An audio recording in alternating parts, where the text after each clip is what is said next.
अस्सलाम वालेकुम जी, मैं हूं आपका दोस्त, आपका होस्ट चौधरी शहजाद रऊफ सागर।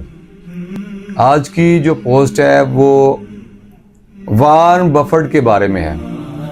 ये वो शख्स है जो जब पैदा हुआ था तो गरीब घर में पैदा हुआ था। इसने कारोबार ऐसे शुरू किया कि कोका कोला की बोतलें लेता था और सप्लाई करता था। छोटे छोटे कामों में सप्लाई करते, मोहल्ला गली बस्ती में करते करते ये आगे बढ़ा। ये कारोबार के जीन से ये इसके खून में शामिल थे। ये आगे बढ़ने की तवक्कुआत रखता था, उसूल रखता था, सोच रखता था। उसे लेके ये चलता रहा और 2000 से अब तक ये दुनिया के 10 अमीर तरीन शख्सों में शामिल ज़रूर होता है। हर साल जब रेटिंग होती है तो उन 10 अशखास में से इसका कोई ना कोई नंबर ज़रूर होता है। इसने कारोबार के 6 उसूल बताए हैं कि जो बंदा इन 6 उसूलों पर कारबंद होगा वो इंशाअल्लाह ताला आगे भी बढ़ेगा और धोखे भी कम खाएगा। वो अपना पहला उसूल बताता है। वॉरेन बफेट कहता है कि लोग एक ही काम पर इक्तफा करते हैं, इन्हें मुख्तलिफ किस्म के काम करने चाहिए।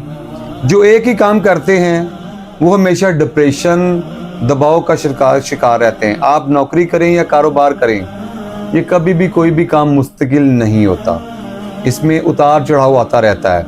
इसलिए आप 2 या 2 से ज़्यादा काम करें कि अगर आपका एक काम बैठ गया है तो दूसरा काम चल रहा हो, दूसरा ख़राब हुआ तो पहला काम चल रहा हो, दोनों बैठ गए तो तीसरा चल रहा हो, आप फिर कम से कम डिप्रेशन का और मुआशी दबाव का शिकार होंगे। वो अपना दूसरा उसूल वॉरेन बफेट बताते हैं कि आप लोग बिना ज़रूरत के रकम खर्च नहीं करो, गैर ज़रूरी अशिया ख़रीदने से गुरेज करें। क्योंकि वो अपना मुशाहदा बताते हैं, क्योंकि मैंने लाखों लोग ऐसे देखे हैं कि जो बिला ज़रूरत चीज़ ख़रीदते हैं और बाज़ औक़ात फिर जब बुरा वक़्त आता है तो उन्हें वो भी चीज़ें बेचनी पड़ जाती हैं जो उनके लिए बहुत ज़रूरी होती हैं। तो इसलिए गैर ज़रूरी चीज़ें, अशिया ख़रीदने से गुरेज करना चाहिए। वॉरेन बफेट अपना तीसरा उसूल बताते हैं, वो बचत के बारे में बताते हैं। वो कहते हैं कि दुनिया के ज़्यादातर लोग महीने बाद जो उनकी रकम बच जाती है वो उसे बचत कहते हैं। वो कहते हैं ये तसव्वुर बिल्कुल गलत है, बल्कि बचत आप अपने खर्च में से रख कर जो बचाएंगे वो बचत है। और आप अपनी बचत बैंक में या किसी इन्वेस्टमेंट में लगाएं और जो आपको पता है ये बचत आनी है उसे पहले ही आप अलहदा कर लें। वो वॉरेन बफेट अपना चौथा उसूल बताते हैं जो सरमायाकारी के बारे में है। वो कहते हैं कि मैंने अपने सारे ही अंडे कभी एक टोकरी में नहीं रखे।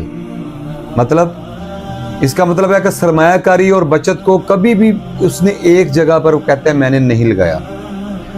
कहता है कि मैं एक लिस्ट बना लेता हूँ और आप भी एक लिस्ट बना लें कि आपने अपनी रकम 8 से 10 जगह पर मुख्तलिफ कारोबार में इन्वेस्टमेंट करनी है। उसका आपको फ़ायदा ये होगा, जितना भी उतार चढ़ाव आएगा वो आप पर असरअंदाज नहीं होगा, आप उससे बच जाएंगे। डिप्रेशन से, मुआशी दबाव से, नुकसानात से आप बच जाएंगे। वो अपना 5वां उसूल रिस्क के बारे में बताते हैं। रिस्क, वो कहते हैं कि लोग दरियाओं में अंधाधुंध छलांग लगाने को, बगैर तैराकी सीख के छलांग लगाने को रिस्क कहते हैं, जबकि मैं उसे खुदकुशी कहता हूँ। वो उनका कहना था कि दरिया की गहराई मापने के लिए आप अपने पाँव दरिया में नहीं डालें। इसका मतलब ये है कि आप बार बार गलतियां करने की बजाय, सीखने की बजाय आप दूसरों की गलतियों से सीखें। आप मुशाहिदा करें, आप बाकायदा रिसर्च करें कि मैं जो ये काम करने लगा हूँ इसमें किस शख्स ने कितना लॉस किया और उस लॉस की वजूहात क्या थी। उसका मुशाहिदा करें, लोगों से मशवरा करें और मशवरा भी उससे करें जो उस काम को जानता हो। तो उसके बाद आप समझेगा आपने तैराकी सीख के फिर छलांग लगाई है, फिर आपको डूबने का रिस्क नहीं होगा। वो अपना आखिरी और छठा उसूल वॉरेन बफेट बताते हैं, वो तवक्कुआत के बारे में है। وہ کہتے ہیں کہ ایمانداری ایک قیمتی چیز ہے، آپ سستے لوگوں سے اس کی توقع نہیں کر سکتے۔ ہم کاروبار میں اور انویسٹمنٹ میں 80% ان لوگوں سے دھوکہ کھاتے ہیں جن پر ہم اندھا اعتماد کرتے ہیں۔ آپ کبھی بھی کسی پر اندھا اعتماد نہیں کریں، چاہے وہ آپ کا کتنا بھی قریبی ہو۔ آپ ہر کام لکھ کر اور پیپر پر رکھ کر کریں۔ آپ کبھی بھی اپنی انویسٹمنٹ، اپنا پیسہ کسی پر اندھا اعتبار کر کے اسے کبھی بھی نہ پکڑائیں۔ جس کے ساتھ آپ کاروبار کریں اس کے بعد لیگلی پیپر سائن کریں، اس کے ساتھ ساری ڈاکومنٹیشن کر کے اس میں اپنے گواہ رکھ کر تو پھر آپ کاروبار کریں۔ یہ تھے وارن بفٹ کے 6 اصول، جو آپ بھی اگر اپنا لیں تو امید ہے، یہ اس کی ساری باتیں مجھے بہت پسند آئیں، ہم اگر خود پہ اپلائی کریں گے تو انشاءاللہ تعالی مجھے امید ہے کہ ہم بھی کاروبار میں آگے بڑھیں گے، گھاٹا نہیں کھائیں گے۔ یہ اس کی زندگی کی ریسرچ کے اصول ہیں، جب وہ شروع ہوا تب سے اب تک یہ اس نے جو اس میں سے نچوڑ نکالا، یہ اس کا متعلق یہ پورا ہے۔ امید کرتا ہوں آپ میری باتوں سے متفق ہوں گے۔ اجازت چاہتا ہوں، اللہ نگہبان۔